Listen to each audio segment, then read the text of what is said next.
欧洲曾经有一个非常强大的帝国，诸多列强之一，它就是奥匈帝国。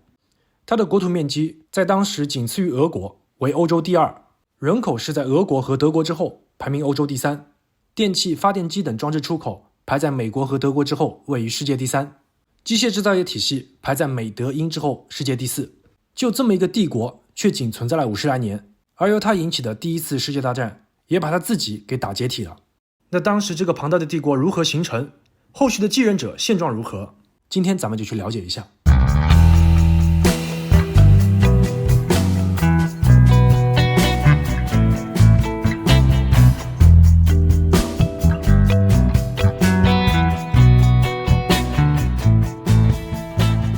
首先咱们来聊一下这个拧巴的帝国是怎么形成的。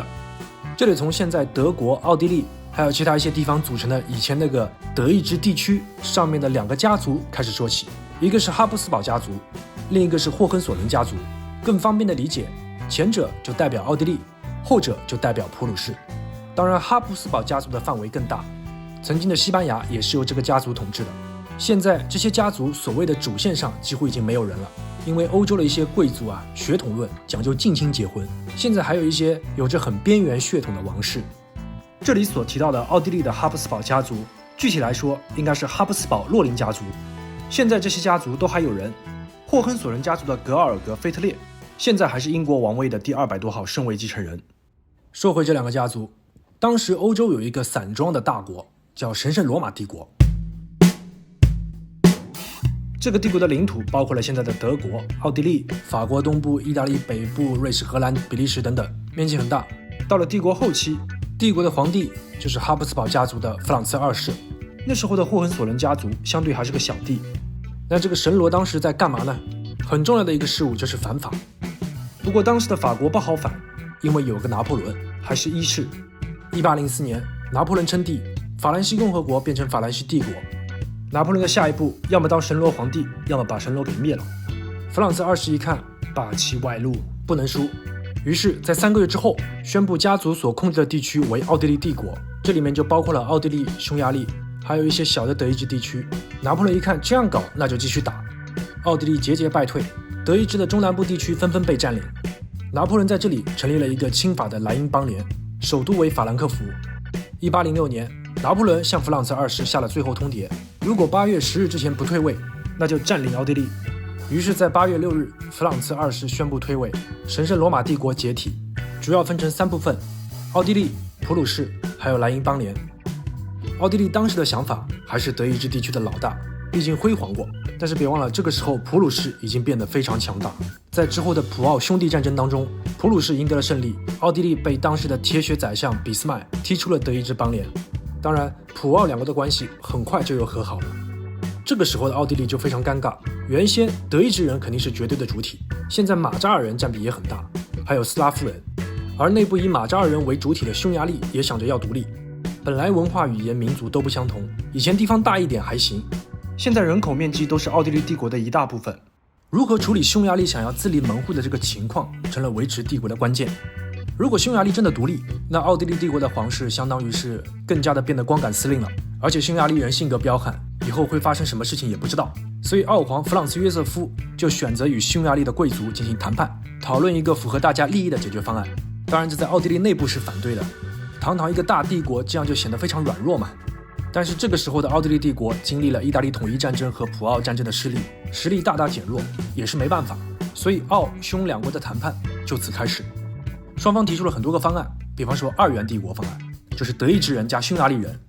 ；3元方案，就是德意志人加匈牙利人，还有一部分捷克人，也有德意志、匈牙利，还有其他所有斯拉夫人，甚至还有7元的帝国方案。但是毕竟是奥地利跟匈牙利谈，那匈牙利肯定是选择2元方案嘛，多1元就多分一个蛋糕。最终在1867年，一个2元制君主国奥匈帝国成立。奥匈帝国只是一个简称，正式的名字直译叫帝国议会中所代表的王国和国家，以及圣斯蒂芬神圣匈牙利王冠的国家。虽然现在的匈牙利跟奥地利几乎可以平起平坐，但是主要的宫殿还是放在维也纳，比如霍夫堡宫殿就是奥匈皇帝的东宫，而美泉宫就是夏宫。奥匈帝国说起来是一个整体，但实质上是一个松散拼凑的妥协的结果。首先，它没有一个统一的国旗，各自归各自的，民间会有一些非官方的旗帜，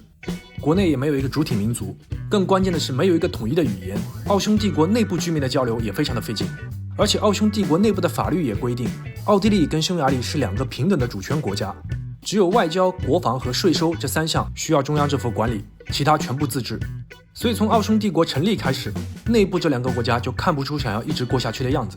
彼时，外部的普鲁士已经崛起，并逐渐统一德国，成立德意志帝国。虽然奥地利跟普鲁士之间曾经发生过很多斗争，但毕竟算是兄弟关系，而且在一起反法的路上越反越团结。只不过两者实力有了很大的变化，昔日的老大哥奥地利已经变成了小弟，德国成了德意志的老大哥。德国也一直在帮助奥匈帝国，并于1879年签订了德奥同盟。后来跟德意志关系密切的意大利也加入了德奥同盟。周围国家一看这样不行，于是法国跟俄国成立法俄同盟，后来英国加入了这个联盟。这个时候在欧洲土地上就形成了2大阵营，德奥意的3国同盟和法俄英的3国协约。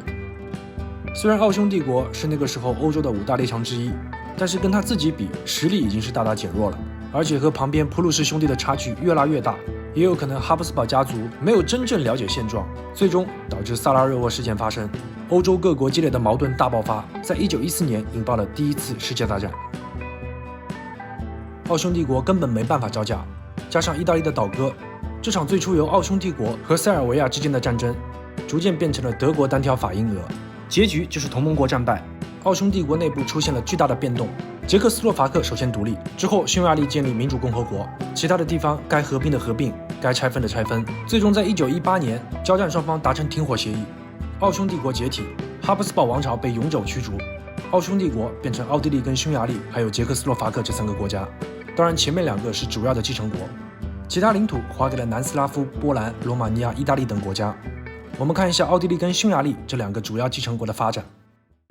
奥地利就变成了奥地利第1共和国，并规定不能与德国合并。不过在1938年，曾经那位2次报考维也纳美术学院而落榜的奥地利青年，在霍夫堡宫面向英雄广场宣布德奥合并。2战结束之后，奥地利免不了被盟军统治，后来奥地利宣布成为永久中立国，盟军陆续撤退，而这个奥地利就是现在的奥地利共和国。它有一种经历过大风大浪之后的平静。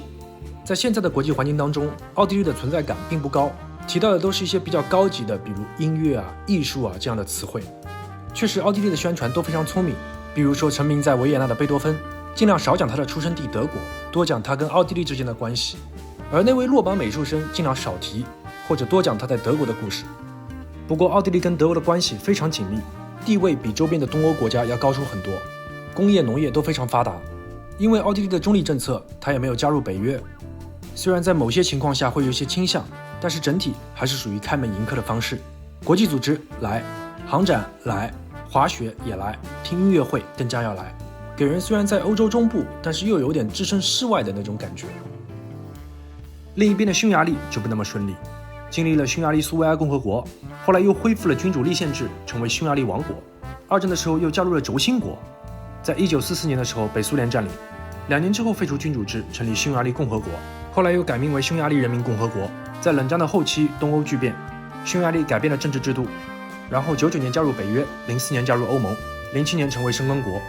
本以为正在融入欧洲一体化，但是08年的金融危机，匈牙利受到重创，用当地货币福林在匈牙利跟朋友吃个饭，基本都是万起步。在2012年的时候，匈牙利共和国改名就叫匈牙利。应该说匈牙利的整个发展都比较曲折，从一个游牧民族逐渐开始建立自己的领地，到后来能与奥地利帝国平起平坐，成立奥匈帝国，这已经相当的不容易。所以现在某些场合可以看到匈牙利的这个劲头还在，并不愿意那么臣服于某一方，也想自己参与或者主导某些决定。但是从整体实力而言，匈牙利并没有达到与欧洲传统强国扳手腕的水平。作为曾经奥匈帝国首都之一的布达佩斯，走在街道上还是能感受到那种气派。而且匈牙利的书写习惯和欧洲有很大的不同，时间也是年月日的顺序。下期咱们去多瑙河的明珠布达佩斯看一下。奥匈帝国的出现和解体，往大了说可以是民族主义加上欧洲传统王室衰弱的时代产物，往小了说是德意志内部谁当老大的过程。帝国的每一次分裂都代表着曾经在欧洲不可一世的哈布斯堡王朝的衰败以及周边国家的崛起。而这个过程中对历史的改变以及对欧洲产生的巨大影响，也成了现在的人们回顾那段历史而津津乐道的话题。